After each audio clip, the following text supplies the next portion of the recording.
Olá pessoal, sejam bem-vindos a mais uma aula. A gente vai falar um pouco sobre sistemas operacionais, tá? Sistemas operacionais é extremamente importante para a computação. A gente vai entender um pouco de porquê e um pouco do seu funcionamento, ok? Um primeiro ponto que a gente precisa entender é que um sistema operacional nada mais é do que um software, tá?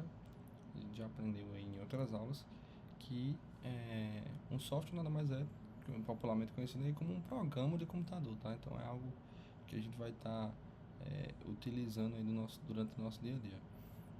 O computador normalmente é formado ali por hardware e softwares. O hardware é a parte física, né?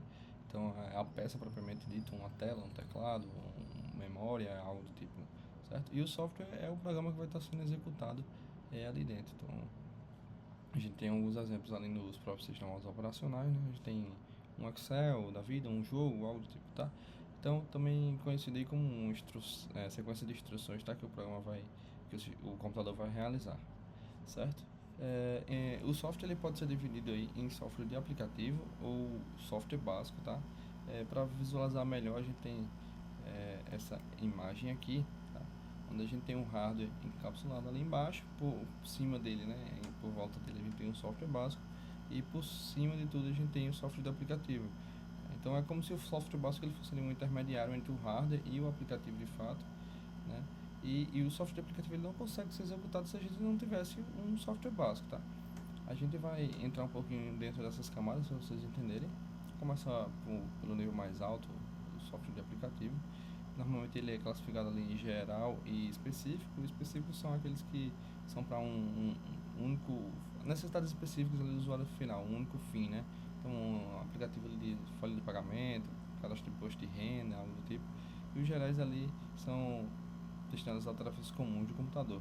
Então, o software de aplicativo tem alguns exemplos aqui. A gente tem um próprio processador de texto, tá? E o mais famoso entre eles é o Word, que é da Microsoft, mas a gente tem uma alternativa open source, que é o LibreOffice Writer, né? Uma alternativa grátis. Pra quem não sabe, o Word, de forma geral, você precisa pagar para usufruir, tá? Então a gente também tem as planilhas eletrônicas, mais popular como o Excel. A gente também tem o LibreOffice Calc. Editores gráficos também, pessoal que gosta de editar foto, né? Photoshop, CorelDRAW, o gerenciador de apresentações, aqui são alguns exemplos. Então, o gerenciador de apresentações a gente tem o PowerPoint, os navegadores de internet, Google Chrome, Opera, Safari, entre outros. Aqui pode entrar vários softwares também, né? Várias categorias, por exemplo, jogos, né? Então, também entra como um software de aplicativo, certo? Que é o que a gente vai usar de fato no dia a dia para executar ali determinada tarefa. Enquanto o software básico ele já tem a função mais de coordenar ali as várias partes do computador, certo? Então a gente tem essas duas divisões aí, um programa de gerenciamento de sistema ou um programa de desenvolvimento de sistema. Essa parte de desenvolvimento é mais para pessoal mais técnico, desenvolvedores, programadores que usam para criar softwares de aplicativos baseados em kits de desenvolvimento, tá? Já o programa de gerenciamento de sistema é o que a gente chama de sistema operacional. Então ele tem a função ali de coordenar e controlar todas as operações básicas do computador, garantindo ali que os recursos sejam aplicados de forma mais eficiente quando os programas estiverem em execução, né? Os softwares de aplicativo estiverem em execução. A gente tem algumas vantagens aqui. O primeiro é realmente o gerenciamento de recursos, tá? Então, imagine que você tem um computador que, sei lá, tem quatro núcleos, certo? E você tem 6 aplicativos rodando. Então, a gente tem mais aplicativos do que núcleos. Então, a gente precisa fazer uma divisão desses núcleos para que os aplicativos consigam ser executados de forma ideal. Então, a gente acaba delegando ao sistema operacional para que ele faça esse controle, esse gerenciamento dos recursos. Isso ocorre também com memória, dispositivo de entrada e saída, etc. Tá? Os sistemas operacionais também vêm com implementações de políticas de segurança, visando ali proteger e dar uma segurança aos dados do usuário.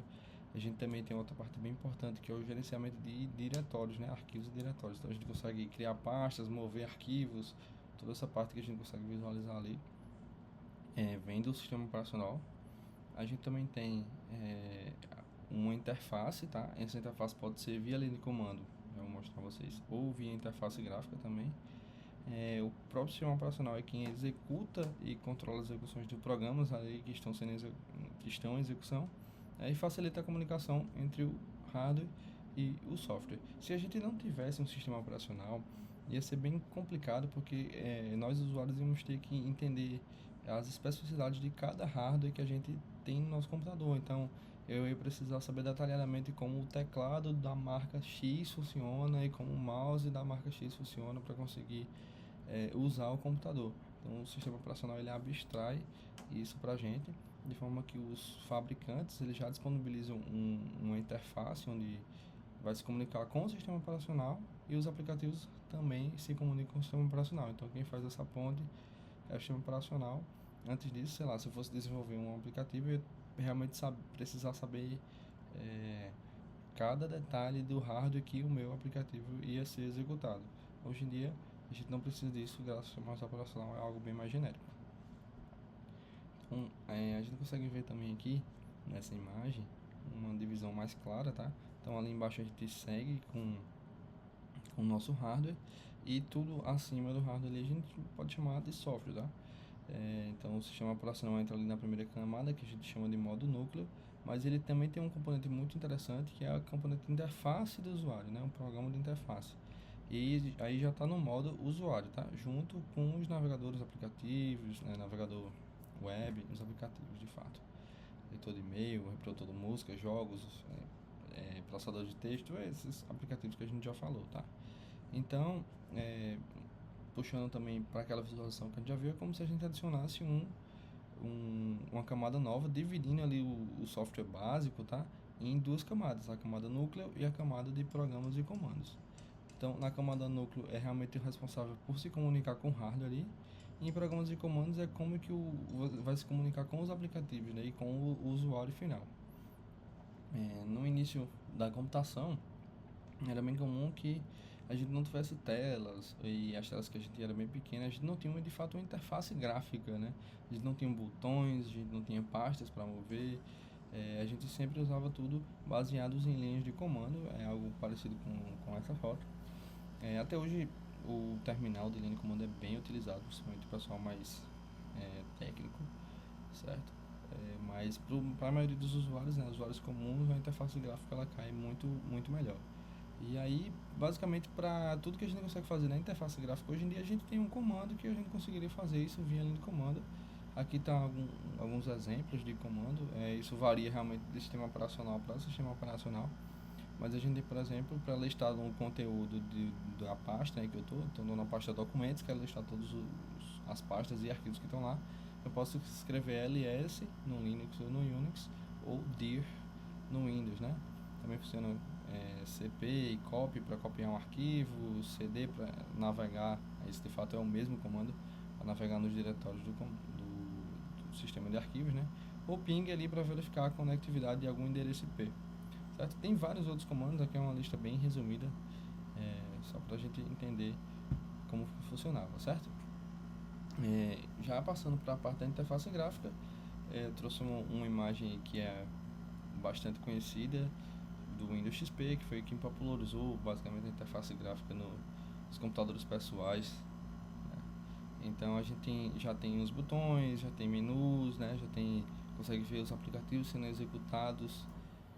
De fato, tem jogos ali, a gente tem uma área de trabalho que a gente consegue depositar arquivos ou outros aplicativos ali, mensagens de alerta, tudo que a gente bem mais visual, né?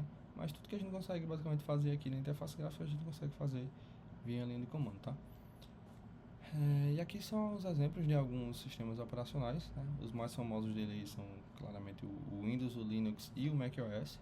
Mas um destaque bem grande também para o Android, que é um sistema operacional para dispositivo móvel. E não está nessa foto, mas a gente também tem o iOS, que são os dispositivos móveis da Apple usando sistema operacional, tá? Então, cada um tem sua especificidade, né, seu público-alvo, mas todos têm suas grandes contribuições. Passando um pouco mais para o uso, né, dos sistemas operacionais, a gente tem que o Windows é disparadamente o sistema operacional mais usado do mundo. Ele se destaca principalmente no uso pessoal. Como eu falei, o próprio Windows XP, que foi uma das primeiras versões ali do Windows, ele realmente popularizou os computadores pessoais. Então muita gente aprendeu a usar o Windows pelos seus méritos de ser fácil de usar, E desde então o pessoal mantém a tradição de usar o Windows. E já no macOS e no Linux a gente vê já uma equiparação bem maior com relação ao uso profissional do uso pessoal, tá? São sistemas bem usados também, bem validados, mas que ainda perdem popularidade para o Windows, tá? Aí o macOS e o Windows são softwares pagos e queria fazer um adendo aqui para o Linux, que é um desses aqui, o único gratuito, né? Ele é um sistema operacional de código aberto, certo?